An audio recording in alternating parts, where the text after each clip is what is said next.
Hello, everyone. I hope you're doing well in your current circumstances and that you have great plans for improvement. I'm Mrs. Sherman. Welcome to Homemaking Radio.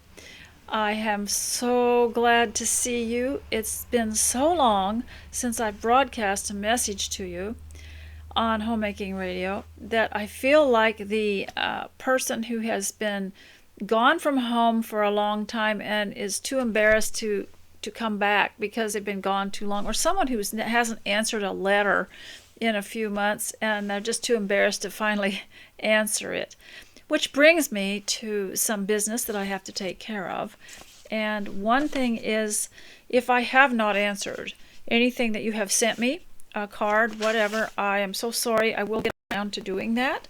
Eventually, it's in my little box here, and I'll try not to put that off too much longer. But also, I wanted to bring up something, is that somebody offered me a gift card from my favorite store, and we talked about it on email, and I did not receive the card. And so if you think that you got a company to send me something on email, I wasn't able to pick it up. And it's not that I think I need a gift card. I'm not trying to get anything out of you. I am just worried about your bank account. You need to go and check and see if that money was ever used or redeemed, and you need to get it back or cancel it. I am really concerned about that. So I did not get a gift card from the person that offered me one, and I'm not trying to get one. I'm just trying to say I don't want you to be cheated of money that you have spent. Also, I was going to suggest that if you want to subscribe, go to the YouTube channel that I have called Lydia Sherman. You'll know that it's me because of all the teacups on the pictures. And subscribe there. You will have to go back and look at YouTube and see if it pops up on your screen when I come on, and then click the link in the description below my video and go to my blog. For some reason, Blogger subscriptions aren't being used. They're not offering them anymore, or the company that was doing them is not doing them anymore. If you are receiving notification in the mail, please tell me by email how you're doing that and how that got to you, because most people aren't getting them. So the other alternative is just to check back whenever you can, at least once a week. So I would like to invite you to put the world on hold for a little bit and come along with me as I take you through some time that you can use while you concentrate on your home and listen as you go. Because I think that most of us have a hard time putting the world on hold, just getting it out of our minds. And that was a good question I got not long ago from someone who left a comment. Excellent comment. How would you do that? How would you put the world away? How would you put it out of your mind, put it on hold? Well, we tend to think that because we're in this wonderful social media age and electronic age that we can't put the world away. But we had just as bad a problem in the olden days. There was always somebody coming and telling us what the world was doing. And it's just being promoted. They've got the bullhorn, so to speak, and they're just promoting what they're doing. And I love to go and see what people are doing. There was one lady I was watching on YouTube, and I can't even remember what her name was. But she was just doing a video on what she was doing today, what she was reading, what she was doing. And a lot of people were watching it because it wasn't disturbing, and it was important to them. And her day and her news was what she was broadcasting. That was what was important to her. And there's nothing in the Bible that says you have to know what the media says. And I think a lot of us have grown up thinking we're obligated to keep in touch that way, otherwise we'll be isolated. And so I think the first thing you have to do to put the world away is to shut off all the media that's being broadcast to you. And even some of the conservative media, not so great, because all they're doing is repeating the major news media with a different slant. And even some of the religious people do that too. And so what we want to do is just turn all that off. And the other thing is to remember that it doesn't help you get your work done. It doesn't help you get your house in the order that you want it. Now, of course, behind me, you see it looks like it's in order, but it's all staged. And behind that wall is a messy kitchen. And of course, I've just had all the descendants here, and I'm going through the aftermath and getting everything back in order. And a lot of people have argued with me about that. Why didn't you make them clean it all up before they left? Because, first of all, you can't have a bunch of people running around cleaning at the same time and running in and out of the laundry room and going and getting clean sheets and rushing around. And I would rather just them go home in peace and leave me alone to clean it up. It would just be chaos, and then they wouldn't get out of the house early enough to get over the mountains before dark. So I prefer it that way, and I just don't want to argue about it. And I wanted to read you a scripture about that I found, and it said, have nothing to do with foolish, ignorant controversies. You know they breed quarrels. And the Lord's servant must not be quarrelsome, but kind to everyone, able to teach, patiently enduring. And that's from 2 Timothy chapter 2, verse 22. And it's for young people especially, because it talks about youth in it. And so that's the way we do it here. You can do it differently at your house. The other thing is that I wanted to spend the maximum amount of quality time with everybody, and I did not want them to have to do too much. It's their vacation land too. My home is their vacation retreat. And so on vacation, I wanted them to really, really rest. And so, but when I go to their house, I do the resting and they do all the work. So, so I want to encourage you today, if you want to just listen while you work. And so maybe I will be reading to you. And also, I would like to say, of course, some of you are tired of hearing it, but the first thing you need to do is take care of your appearance, which I call prep, because it isn't just dressing, it's taking care of your mind as well. The things that you do first, you bathe and dress and fix your hair and get your smile on, and maybe do your praying and your walk in the grass. That's one thing we did the last couple of weeks is we went outside first thing and we walked around in the grass barefoot. I don't really have grass on my lawn anymore. It's just been invaded by other plants, but they're very pleasant and actually much softer than grass. We have a lot of clover out there and a lot of violas and a lot of everything else. And so that's what I want you to do, is get the prep taken care of, and that prep might include making your list. Now, sometimes people have great success with saying 9 o'clock to 10 o'clock, do this, and 10 o'clock to... I write it down, but I don't exactly do it that way. But I like a list, because if I'm not able to finish a task, it's still on my list and I can just go back to it after an interruption. And we have to be able to go back to the step we were on after we're interrupted and not give up on these lists, because they help us develop control over our lives and over our homes. And so that's what we want to talk about now, is your personal care and how important that is for the home, because you're the machinery that's making it a pleasant place for everyone else. You don't realize how important your personal care is. And I have a friend that works in caregiving, and she said whenever I hear a caregiver say that they feel exhausted, or they feel nervous, or distracted, or unable to focus, she says they have given up their self-care. And we ladies at home, we don't like to talk about self at all, do we? But what she's talking about is keeping your body and your mind in good repair and in good health, so that you can be of good service, and so that you can feel good too. And it's not just that. It's just that God expects it because he says that your body is a temple of the Holy Spirit. So I think if we really took that more seriously, we'd be taking a little more time, a lot more time, for personal care. So take time out to do things like your stretch exercises and make them matter. I turn the volume down and I start thinking about something else or listening to something else while I do my stretch exercises, because they have to matter and not be a mechanical thing.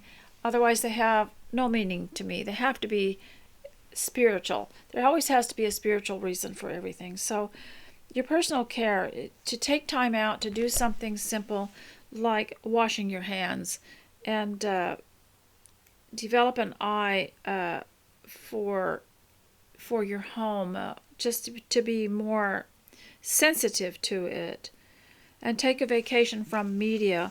We talked about taking some time away from the world, just shutting it out. Well, one thing we used to do back in the olden days, before many of us began to stay home more, was we had a vacation.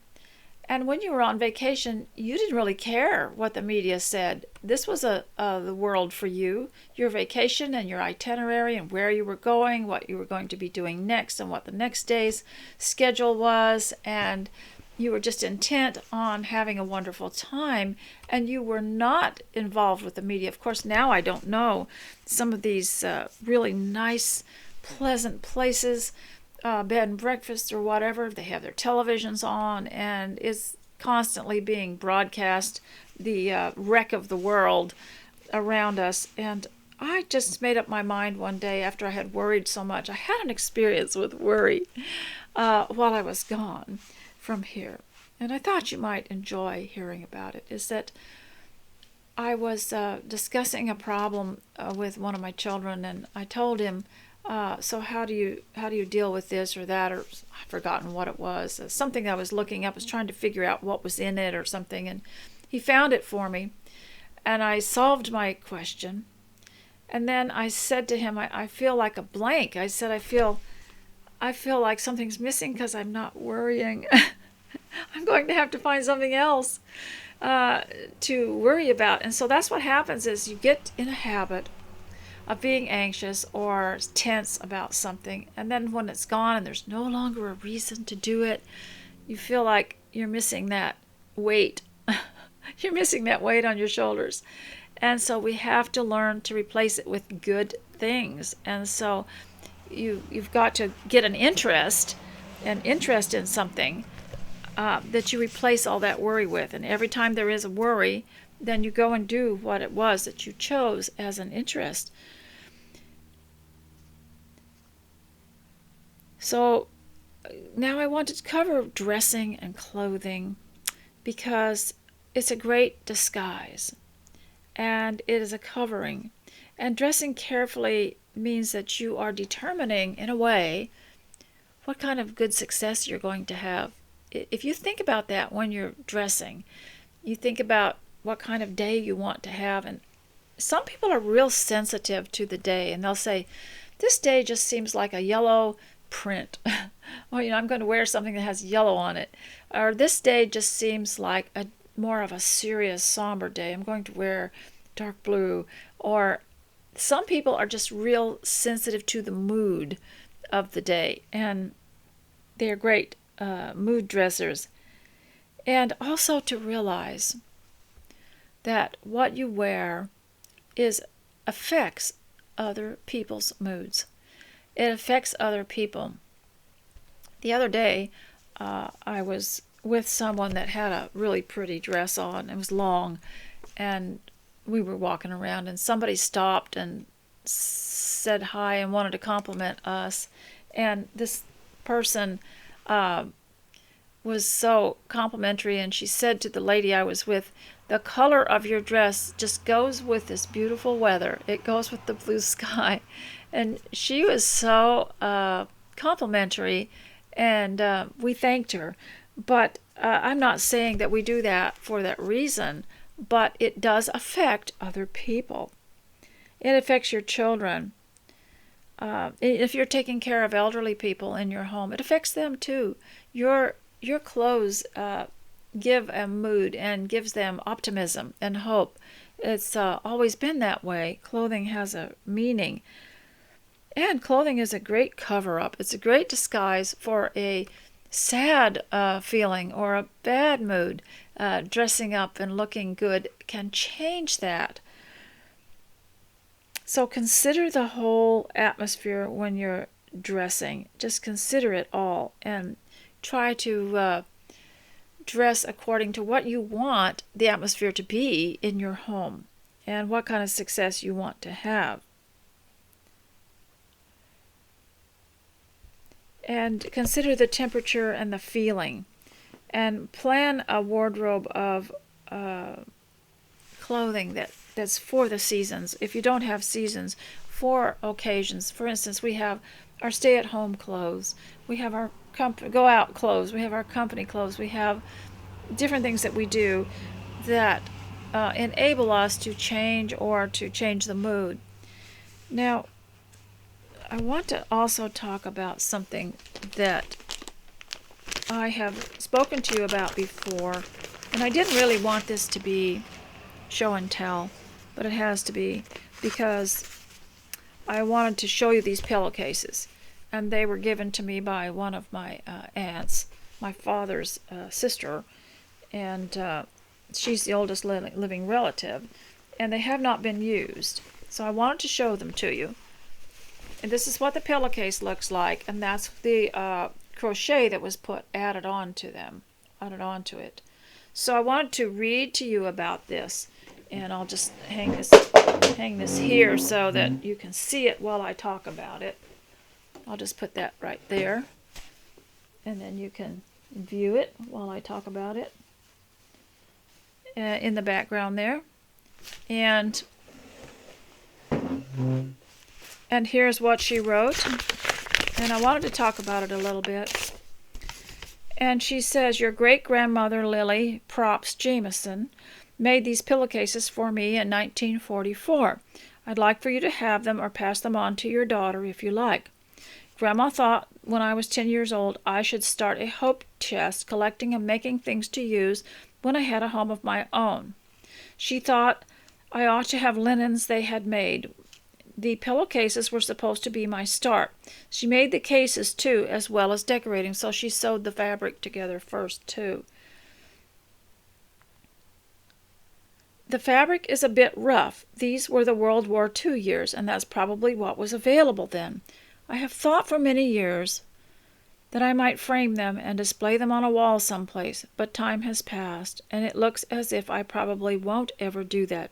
You might think of displaying them some way. They have been put away much too long.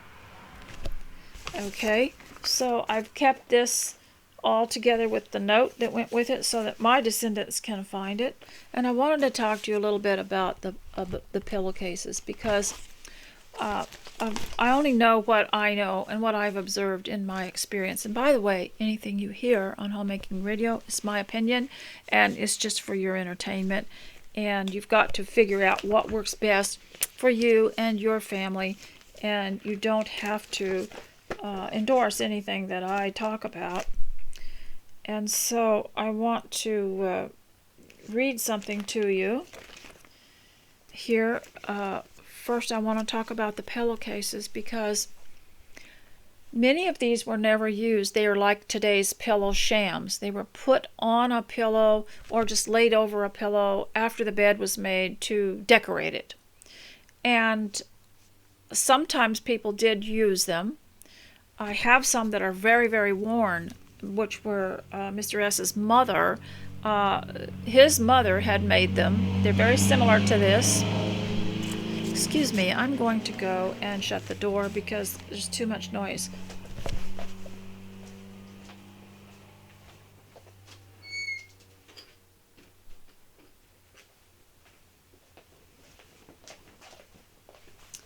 And so not everyone used them. They were set aside for best. And if they were decorative and they were very, very special, like my father-in-law, he used them. He wanted to sleep on that pillowcase that his mother made them. And so theirs are real thin and worn, and the crochet is very faded, and they just use them. They some people put theirs away because they were so fancy, and they just didn't want to use them. But I was reading in the Bible about the pillow and the head, and how important it was where you laid your head, and how important the head was, and sleep. And He giveth His beloved sleep. And thinking about how sleep was treated before we came into our modern scientific age, where you'd go to public school and there would be a health class back in the 50s that would say, you need 8 hours of sleep and 8 hours of work and 8 hours of play per day. And they divided up very precisely, mechanically, and put it all into categories in science. And there was no emotion or heart in it. And so we used to watch the old black and white films at school about how to pass a test, and how to study at night, and how to get to bed by such and such a time, and it would show people just turning the light off and falling asleep. But because I'm homeschooling you, I will warn you about that. That's not how we do it. You have to get ready, just like you get ready in the morning before your housework and homemaking. Spend a little time on yourself, getting ready, thinking about going to bed, reading something very nice. And my mother never just sent us to bed and said, go to sleep, because she knew that these things took time, and you had to slow down and wind down before you got there. And when you got there, it would take a little time to settle down, and we wouldn't immediately go to sleep. And so these pillowcases reminded me of how precious someone's sleep was, and their head and everything, and reminded me of this old song by Stephen Foster. Now, he was an American composer in the antebellum days, and I unfortunately start looking these authors and composers up, and Wikipedia always says terrible things about them, like they just couldn't get their lives together, and these composers were just such troubled people. But I read their music and their books, and I think, how can bitter water and sweet water come out of the same mind? And I wonder just what they say about them, just how accurate it is. But anyway, I wanted to read you this song. I'm learning to play it, but I just love it, and it's for a baby. And I think that the sleep and the pillows and everything are very, very important, and I'm probably not going to be able to describe exactly what I'm trying to say, but that we need to go back to a time. That's another way that you can shut the world out. Just go back to a time where people slowed down.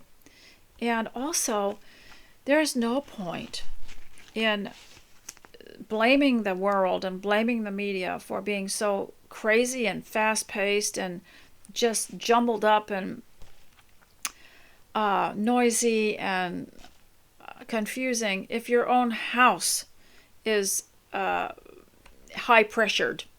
And if you're going at a fast pace in your own house, you'll get a lot more done, in my opinion, if you are not rushed, if you will take your time, and if you'll thoughtfully do your things. And I said, try just doing one thing. If you're confused or unable to focus, or the house is in disarray, just do one thing. Try one room. Just try putting one room in order, like I've done here. And you will find that the slowness and thoughtfulness of folding things and putting them away and arranging things, improving the pillows, gives you a little more energy. And I have seen this in myself, is that rushing through is more exhausting. And so I wanted to mention that to you, because this song is about slumber. And if you want to hear a rendition of it, I think the most well-known one was Alison Krauss with Yo-Yo Ma. And so I'll just read the poetry to you, okay? And it mentions the head and how important this society felt about pillowing your head, and there were a lot of poems about that. So that's why I've got that pillowcase there, because when you got one of those, like for your hope chest or for your wedding, it meant a lot. And I'm wondering if, because for example, I would not be pulling one of the pillowcases I bought at a big box store out of a bottom drawer and saying my grandmother slept on this, or this was given to me for my anniversary. But you would with one of these because of just the work that was put into them. And we don't put much thought in what we pillow our heads with. And I've encouraged everyone to please go and buy pillows that have real cotton in them, or some real natural fiber in them that's stuffed with that. And you can even buy the cotton batting and make it yourself if you want to, and see if it has an effect on your sleep. Because we have so many chemicals and things. But, so I'm going to read this to you now. It says, "Slumber, my darling, is for a baby. Thy mother is near, guarding thy dreams from all terror and fear. Sunlight has passed, and the twilight has gone. Slumber, my darling, the night's coming on. Sweet visions attend thy sleep, fondest, dearest to me. While others their revels keep, I will watch over thee. Slumber, my darling, the birds are at rest. The wandering dews by the flowers caressed. Slumber, my darling, I'll wrap thee up warm, and pray that the angels will shield thee from harm." Now, pretty soon in one of these verses, you're going to see that pillowing the head phrase. It says, "Slumber, my darling, till morning's blushing ray brings to the world the glad tidings of day.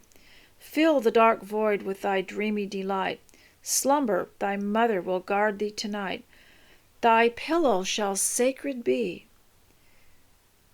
from all outward alarms. Thou art the world to me in thine innocent charms.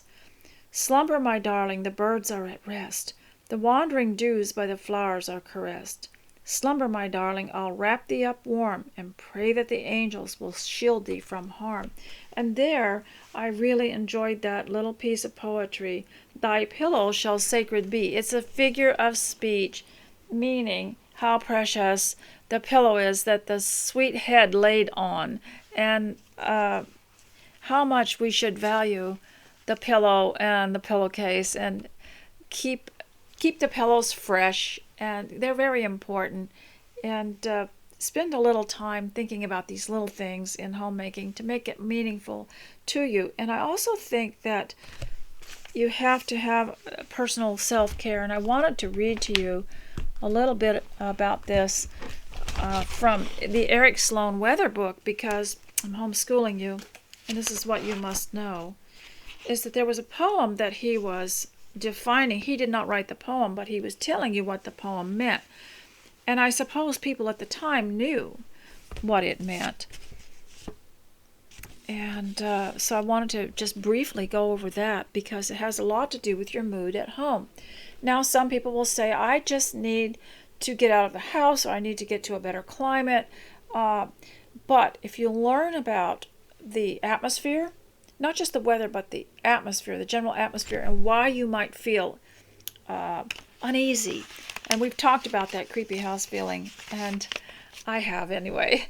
And what it has to do with the atmosphere and how things change. And when you start to understand that, you don't need to leave home and you don't need to go live somewhere else. You can be very, very happy where you are. So let me read you this old poem, and I'll continue with a couple of phrases that he explains.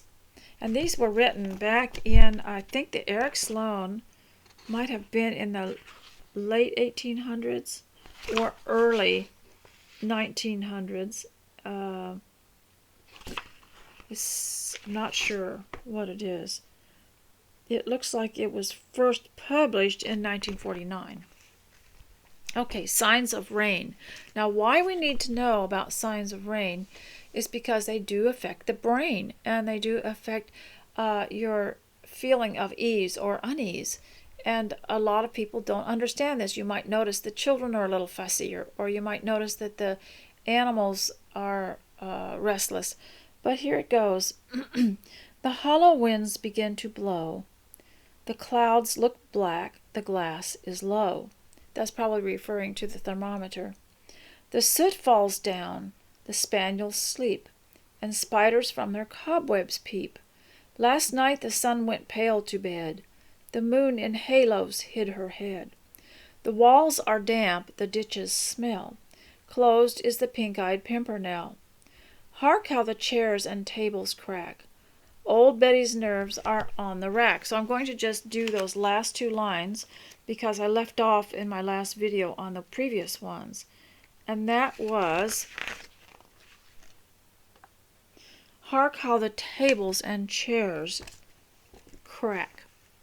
Now, when I first had my own place to live in, and I was alone in it sometimes, I would hear these cracks and pops, and I heard them outside too, and I thought people were using firecrackers. I could not figure it out, and I would ask someone else, did you hear all those cracks and pops today? And they would say no.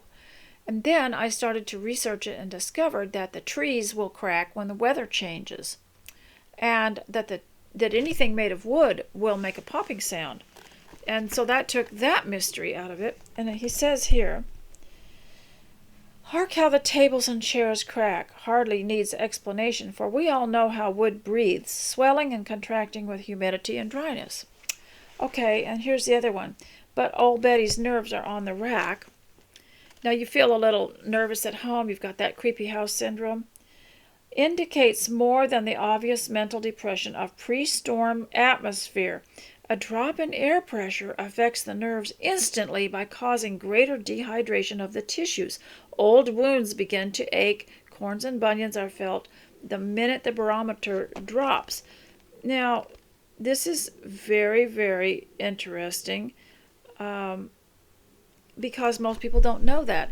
And that's why I say, you homeschool kids, you need to have your own weather stations from your home, because no weather person, you think of how big a county is and how you'll get one weather station and one news broadcast for that whole county, when there can be formed different weather patterns right above your own house. It can be different everywhere, but nobody's going to say anything about the barometer pressure and then just say, so if you're hearing some things crack, that's because of that. Or if you're feeling a little bit uneasy and your nerves are bothering you, that's because of this air pressure or that air pressure. They're not going to say that.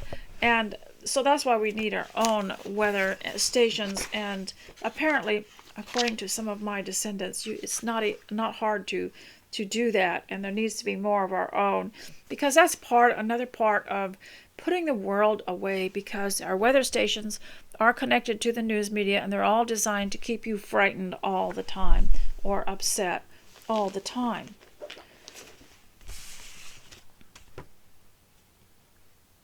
So I want to go to the thank you notes, because I mentioned that in a previous post and I had not had time to discuss it. But the thank you notes after a wedding, and you would think with all the wedding stationery around you, they have these beautiful invitations.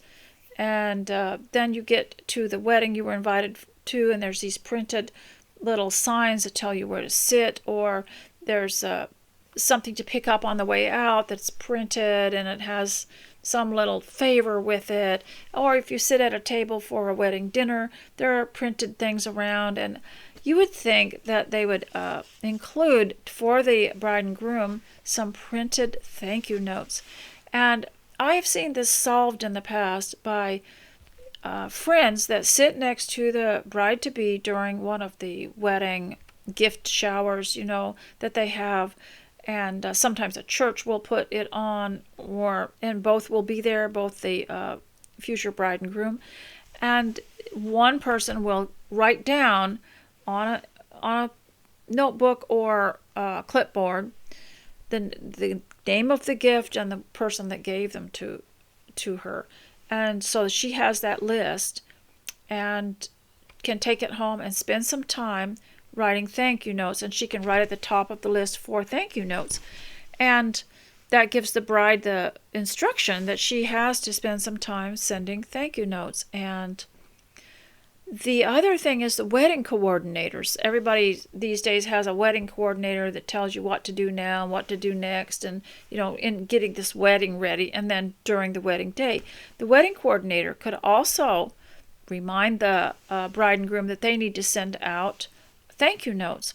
Well, in one place I went, the friends of the bride had included a boxed set of thank you notes with the addresses of the guests, and that way all she had to do would be to mention what the gift was and sign her name, and that it was already said thank you printed on it. And in fact, I think the stamps were on the envelopes.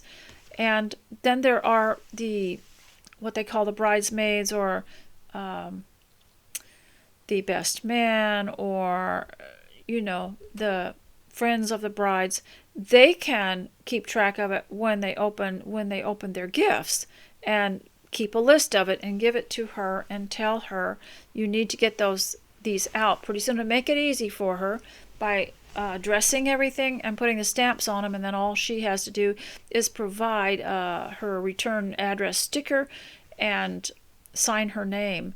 And they say that married couples are so busy moving in, getting their house ready, getting set up, and maybe they go on a wedding journey for a little while, and they just don't get those thank you notes done. But that's a perfect time to get them done, because you're not home having to do housework. And so take your list with you and your cards and get them all ready while you're away on your wedding journey. It won't hurt, and it won't use up all your time, or diminish the memories of the trip. And so I think also we need to help them. If you did not get a thank you note, you need to write a card to this couple and say, what a beautiful wedding you had. Thank you for inviting me. I'm just checking to see if the wedding gift was appropriate, if it was something you could use. Please let me know, because I would be glad to substitute it, or exchange it, or replace it. Is there something you would rather have? And then you might get an answer from them. Or you could also include a self-addressed stamped envelope so that they could answer. We need to do the best we can to get an answer out of them. And it's possible they don't know that they're supposed to answer personally. I don't think that social media would help at all, because it has to be to the individual. And they appreciate getting an answer in the mail.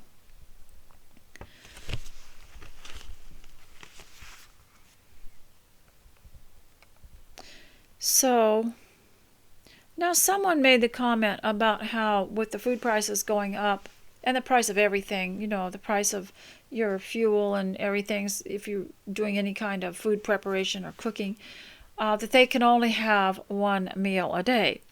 But ladies, we never thought that. In the old days, if there was a limited amount of food or it was high priced, we just divided it into three sections, and we still sat down and had something. If all we had was crackers and cheese and hot tea, we had something, and we had the time to sit down with it, and so that there was a meal. And that way, we as children could never say, we only have one meal a day. And our parents did not want us going off telling people we didn't eat all day.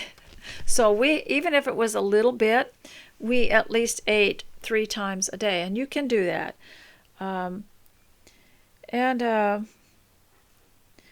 Remember, it's always good to leave time between meals anyway. They say 5 to 6 hours is a good amount of time, except when children are concerned. But here's what I think is important, is that the time sitting around the table, and I have not met a child yet who didn't like sitting down at the table to eat and didn't like people around eating. So also, let's go on to some more housekeeping. And I would just say, if you feel overwhelmed, do one thing. And pray about it and have faith that you will be able to do it. And this is how eventually you develop more confidence at home, is being able to do it. Now, the media, I said let's just get away from it all. They're all talking about this great reset. But we don't need it, and we never needed it. We don't need people telling us what to do. As we're homemakers, we reset ourselves every morning when we get up and do our preparation and do our homes up, do our work up. We've just reset everything. We've reset our home. And our prayers are a great reset, too. We gather our little ones around us and we pray. And that's the greatest reset right there. So we don't really need their reset. So let's not worry about that. And also, if you're home a lot, then you start to develop an instinct for what the home is, what you need in the home. You set things in order, and you start to develop an instinct for when something needs to be changed, something needs to be cleaned, or something needs to be fixed. You start to develop that because you start walking around and enjoying and getting to know your dwelling place. So being home means you'll be much more aware of what is needed. And hopefully you'll begin to put things in your house that have meaning for you and have significance to you.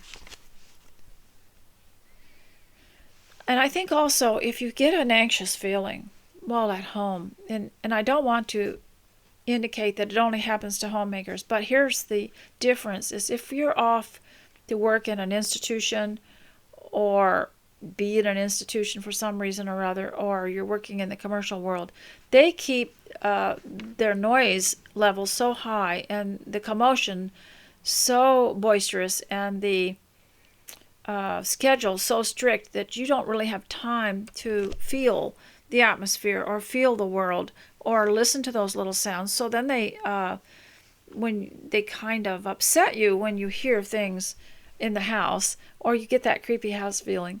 You would never get that at work because they keep it all shut up from nature. The windows are closed and there's no fresh air, and they have artificial lights, and then they have some kind of music piped in, and then they have a schedule you follow, and everything's mechanical. And even when you go to lunch, you're shut up in a room where no nature is allowed in. And so you're not going to detect all these things that you detect at home. So I'm not trying to say, well, home must be creepy, it's probably better at work. No, not really. This is your work. This is your place of work. But you're getting to feel some of the natural things that go around. And if you investigate, after you have knowledge of it, the uneasiness goes away, such as the little sounds.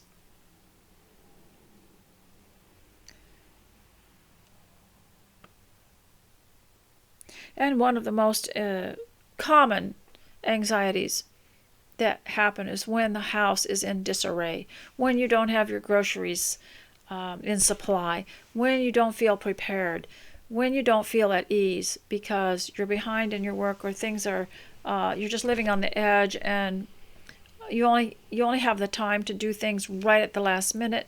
That is when it starts to feel pressured at home. And I hope that while I talk to you, that I can encourage you to cultivate a balanced mind and a healthy body. And so that's why I include some of these things. Maybe you were never taught about these things and you wish you had. So get a serious cup of tea before you sit down and make your list. And you don't have to like black tea. You can put anything in hot water and it's beneficial. You can squeeze some lemon. You can put a strawberry in there. You can put some herbs from your garden. And today I'd like to talk to you about a herb called basil. I have this here in the house because outside the critters like it so much. But it's antidepressant. And it's very good with particularly pasta, Italian food. And what you do for yourself is that you rub it between your fingers, and then you smell it. And it has an effect on your mood. Now, if if you're very sensitive, this especially will, it's part of the mint family, and there are many things that it is used for and has a natural oil in it. So I encourage you for your homeschool homework to look up the health benefits of basil and the how it's used in food, or the culinary uses of basil, and get yourself some. And it's very good for the inside of the house too. It smells good.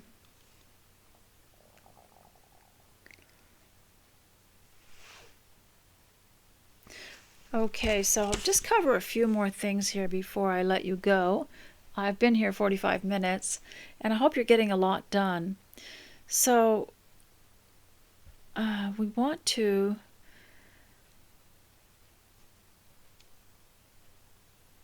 talk about talking to people in government. And we're going to talk about difficult people here. That's the part you've been waiting for, isn't it? It's the one everybody cheats and scrolls forward to hear. Now, remember Miss Bates and Emma. She said if you're going to go see Miss Bates, indeed, you may not be able to talk at all. And we all have those Miss Bates throughout our lives that are just determined that they're going to dominate everybody by what they're saying, and they're not going to let them interact with them. They don't even care if anyone interacts. They don't even seem to notice when someone's looking away, like, how can I escape, or when someone's opening the door and literally walking out on them. And I have seen people, especially women, who will stand there and talk and keep talking even when everyone has walked away from her. Just keep talking on her subject, which they're in an acting type of fantasy world or something. But the best way, I think, to avoid this is not to trigger them by any question.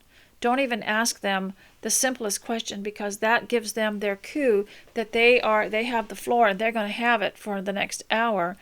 And I had an experience at someone else's house one time where I was at a tea, and this lady had different tables set around, and there was one such Miss Bates at a table, and I watched from another spot where I could see people getting up to go refill their plate or teacup at a buffet table the lady had set out, and then continuing to walk, and they'd walk outside, or they'd go and sit at another table with someone else for a bit, until this lady, poor thing, was left alone with only one person there who couldn't hear. And that was the only reason that person didn't get up, because it didn't bother her, because she wasn't able to hear it. And so, like I said, those are the people you have to keep a healthy distance from, and make sure you don't engage them in any kind of verbal exchange, because they will take over if that bothers you. Maybe some people, maybe not. Maybe it doesn't bother them. And so I do want to talk about also talking to people in government. And we do have these types, don't we? I noticed years ago when I was called for jury duty one time that you had to call a certain number and call back in and register that you had received the summons and everything. So I did. I called in, and this lady asked me my name, and I told her my name. And she had other questions, but she would repeat my name over and over. And as I was answering the question, she would interrupt me and then say my name a couple of times, like I was a little toddler out of control. You know how you call them, you say their name, to get them to stop talking. And so this went on for quite a while. And when she finally got finished, and she said my name a number of times, I asked her what her name was, and I repeated it. And I said that I hoped that she would do a good job with the next person that called. And then I said, I mentioned her name several times, because I was trying to humorously show her what it felt like to have your name called over and over. And she must have said my name 15 times throughout the conversation while she's trying to write everything down. And I suppose it's a protocol that they follow, but it's very intimidating. And as you get older, as you get more vital, you don't want to be treated like a child, and you don't want to be asked a question and then start to answer it, and they'll say, Sally, Sally, Sally, to get you to stop talking, like you were kind of crazy, and that's rather rude. And I have an idea for how to treat people who are rude, and that is this: the ruder they get, the softer you get, and that accomplishes two things. One is it throws them off their agenda to really be rude and continue their little their purpose, whatever it is. It throws them off when you're softer. And the other is you get to acquire this wonderful, gracious personality that you've always wanted or you've always admired in someone else. And so you just become more, I can't exactly tell you what words to say, or maybe not say any at all, but smile and nod your head and just get more gracious as time goes on. Because what happens with these rude people who are always correcting you, who are always contradicting you, is that if you respond and you talk back to them, or you cut them off, or you say, don't talk to me, I've had enough of this, someone else remembers what you did. They don't remember what that irritating person did. They excuse them, but they'll remember you and what you said, and that will spread that all over the place, and they'll smear you like crazy, even in the home. So we have to be very careful that the more rude they get, the softer you get. If you can figure out how to do that, that would be a great accomplishment. Now, one of the things that I learned years ago, I read a book, I believe it was Boswell's Life of Johnson, and difficult to understand today because of the language that was used, but still, it is decipherable. That he dealt with a lot of rude people, but he was humorous about it. He went home and wrote about it. And Jane Austen, of course, wrote a lot about these rude people and the ones that talked all the time, the Miss Bates and everything. And so you can always humorously say, as I do, there'll be a character in my novel.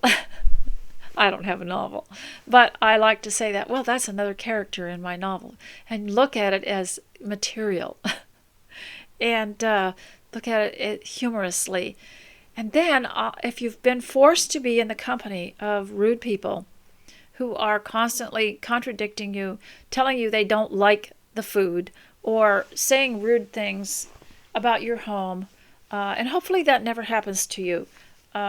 People have no right to go into your home and tell you what they like or don't like, or what they don't like particularly.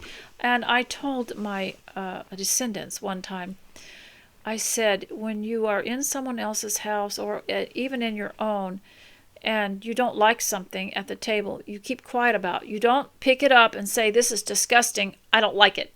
You don't do that, because it's very, it's grates, it's like someone running their fingernails on a chalkboard. It's just irritating to other people, and it puts them off of their feeling of ease and well-being and appetite. And no one likes to hear someone say, I don't like. It just doesn't work. And it's just a very disagreeable statement. You can still not like it. You just don't have to say it. And if you don't like it, and there's something on the table that you don't like, you don't have to eat it, or you can leave it on your plate, but you don't need to discuss it, and you don't need to say rude things about it. Now, this is a different generation that I'm talking to, because when I was growing up, food was almost sacred. When you bowed your head at the table and you gave thanks for the food, it meant you did not disparage it afterwards. You did not talk bad about it afterwards. It was like slapping God's face. It was just terrible. You just didn't say anything bad about the food. It was gotten by labor, and our mothers had huge gardens. Well, when they raised big families, and they worked hard in those gardens, and so did we children. But you just did not bring in a dish of something from the garden and somebody said, "Ooh, I don't like that," after you had worked hard. And so you just did not say anything bad about the food or the service or the tea or anything. You just politely put it down and walk away from it. But you don't say those things in a group, especially. Now, if I were going on a private walk with somebody and we were discussing things, she might tell me things she doesn't like, but it doesn't work very well in a group. So when you are also, there's the critics. There's the ones that are the hardest to deal with because they're so good at it. And they will say something very critical of you. They will say, well, you sent me an invitation in the mail, but I couldn't read your writing. Your writing's terrible. And you can be at first so hurt, but if you'll learn to say something like, you might be right. Now, if you say you may be right or you might be right, you're really not saying anything, but you're making them think that that you're listening to them. You say you might be right. I think I probably should try harder to print more legibly. I will try to do better. And when you say that, it totally disarms them because they really don't want you to do better. They really want you to have so many flaws that they can have something to criticize. That'll disarm them. And but it will refine yourself to be able to say that. And to say, I will try to do better in the future. And you can look them straight in the eye and say, I will try to do better in the future. Thanks for bringing that up to me. And they'll look at you with disgust because they don't want you to do better. They want to have something to criticize. And they will accuse you of not being sincere. They love to do that. Also, one other thing about people. What about the people that lie about you? Let's say you were at some kind of a family gathering or they saw you somewhere and you talking with other people and they took a tale from the conversation and went and told somebody else that you said something that you didn't quite say that. Not quite. Maybe it was on the subject, but they twisted it or they misunderstood it. What to do about those people? I've never found any value in confronting them. I have found the most value in avoiding them. Because if you're confronting them, then they're going to take that tale too and run wild with it, as Emma would say. So I have just not found any confronting them. Just has, to me, now maybe with you it would help, but you can learn to be very clever if you do decide to say something that will correct the situation. And that is, you can do it kind of anonymously. You can say, I heard there was a rumor going around that I had said such and such. I don't know how people can get so mixed up because what I said was this. But, it's understandable, kind of like gossip, it just gets changed as it goes from person to person. But anyway, if you hear anything, remember to tell them that wasn't what I said. And so maybe you can... Maybe you can confront them that way, but I've never found it valuable at all. In fact, I've found it quite detrimental and can create all kinds of problems if you confront them personally. Okay, here's another people problem, and I wanted to bring this up to you because it has happened to me, and I've wondered what to do. Let's say you're trying to eat clean, and you're trying to avoid certain foods that have too many additives or just being careful, and there's a church potluck or a family potluck, a family dinner where you're all bringing a dish and there's nothing for you to eat. How do you handle that? Well, I have seen some people whose doctors have put them on special diets and they will bring a little covered container that has something in it they can eat, and they will just sit down with the rest of them and eat out of that container. It doesn't seem to bother anyone that they do that. But how to choose wisely at a potluck, or what if there isn't anything there and you have not brought anything? And so what I have done in the past when there has been a situation like that where it was all sweets, or it was all things that at that time I was determined not to eat. was to just get myself something to drink, and I usually bring my own little tea bags, and they always have hot water there. Get myself something to drink and just walk around and stop at different tables and talk to people and act like I'm finished with my dinner and just drink my tea. But if you've got any ideas as to what to do at a community dinner or a church potluck or a family get together with when they have food that you cannot eat and what to do about it. So ladies, I really have forgotten a few things here. I wanted to remind you about this magazine because I went through it with a friend and we got to page 20. And the reason that I did that is that her and I are trying to show each other how to look at something. And you will have to do this if you've got children, homeschool children. You will have to go page by page. You can't just hand them a good book or a good magazine. You have to go page by page and observe everything. So what we did is we went through this and we observed as much as we could of what we liked and why we liked it. And the one thing that I liked about the Victoria magazine is they advertise their own things. Like, here's a book that they wrote. They're advertising that. And a calendar. And also that it is beautiful. There's beauty in it. And so we enjoyed going through and admiring things. And one of the things we both took note of was this vase of flowers on page 17. And we noticed that little cut glass crystal dish that these flowers are in. And while I was talking to her, I was so inspired by what she was saying about it and why she liked it that I found a glass in my china cabinet. And we all have these, I think I might have gotten this at Goodwill maybe 20 years ago for 50 cents. And I went outside and I found Dusty Miller and I found sage and herbs and just green things. You could even go pick leaves off of trees, twigs off of trees, and make as fancy a bouquet as at a place where you get flowers. And if you grow your own, then you don't really have to go to the expense.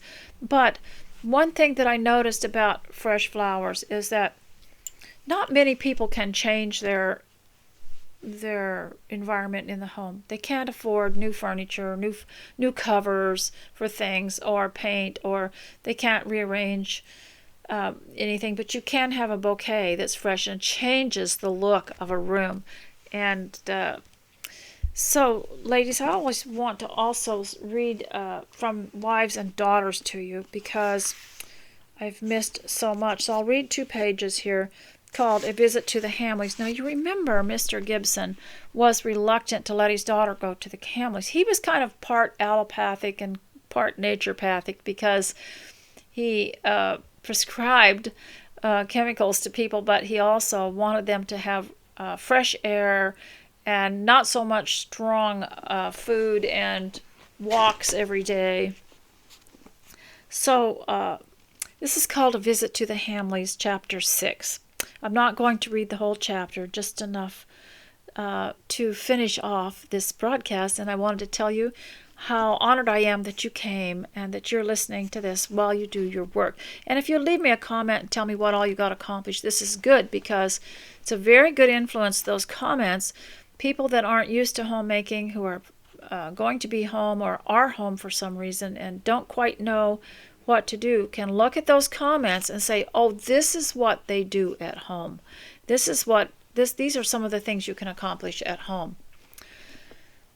Of course, the news of Miss Gibson's approaching departure had spread through the household before 1 o'clock dinner time came. Now, remember, her father had relented finally and let her go and stay with Mrs. Hamley, who wasn't well. And Mr. Cox's dismal countenance was a source of much inward irritation to Mr. Gibson, who kept giving the youth sharp glances of savage reproof for his melancholy face and a want of appetite. And you remember that situation where Mr. Cox had taken a fancy to Molly Gibson and tried to sneak her a letter, and Mr. Gibson intercepted it and and he was very cross. But then that made him change his mind about Molly going to stay with the Hamleys.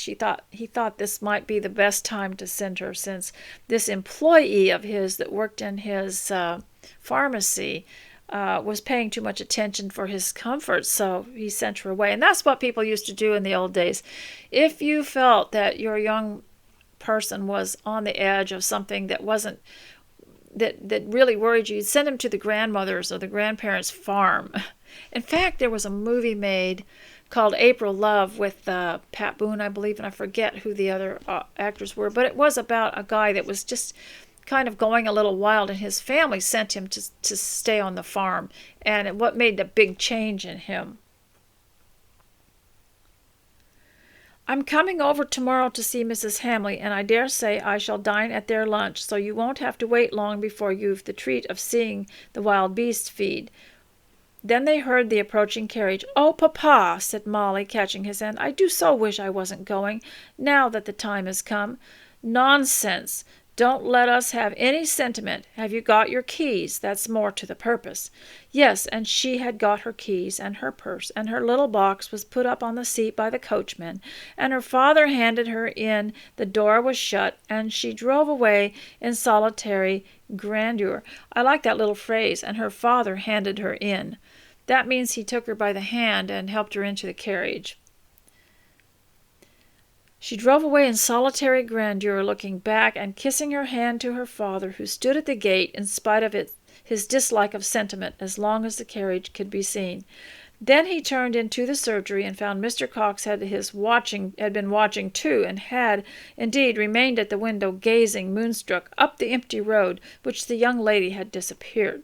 Mr. Gibson startled him from his reverie by a sharp, almost venomous speech about some small neglect of duty. That night Mr. Gibson insisted on passing by the bedside of a poor girl whose parents were worn out by many wakeful, anxious nights succeeding to hard-working days. Molly cried a little, but checked her tears as soon as she remembered how annoyed her father would have been at the sight of them.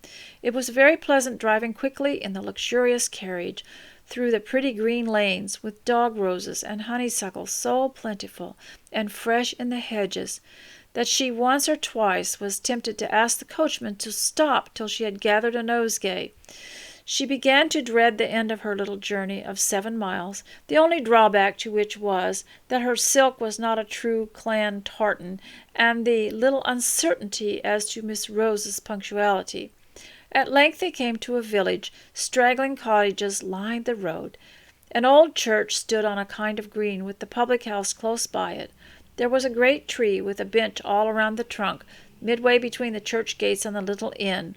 The wooden stocks were close to the gates. Molly had long passed the limits of her ride, but she knew this must be the village of Hamley, and that they must be very near to the Hall. Mrs. Hamley rose from her sofa to give Molly a gentle welcome. She kept the girl's hand in hers after she had finished speaking, looking into her face as if studying it, and unconscious of the faint blush she called upon the otherwise colorless cheeks. "I think we shall be great friends," she said at length. "I like your face, and I'm always guided by first impressions. Give me a kiss, my dear." It was far easier to be active than passive during this process of eternal friendship, and Molly willingly kissed the sweet pale face held up to her. "I meant to have gone and fetched you myself, but the heat oppresses me, and I did not feel up to it. I hope you had a pleasant drive?" "Very," said Molly. "And now I'll take you to your room. I have had you put close to me. I thought you would like it better, even though it was a smaller room than the other." She rose languidly, and wrapping her light shawl around her yet elegant figure, led the way upstairs. Molly's bedroom opened out of Mrs. Hamley's private sitting room, on the other side of which was her own bedroom. She showed Molly this easy means of communication, and then, telling her visitor she would await her in the sitting room, she closed the door, and Molly was left at leisure to make acquaintance with her surroundings. That's all that I will read to you today. And if you've had a chance to buy the DVD set of Wives and Daughters, I'd really recommend going through it. I put it in my player, and turned the volume up and went and worked in the rest of the house just so I would have company to listen to. And I've just about memorized all the sayings. So, ladies, I am so glad you were here. I hope you got a lot done, and I hope you will keep a sound mind and a healthy body, and keep your mind on Christ. And I will talk to you later. Goodbye.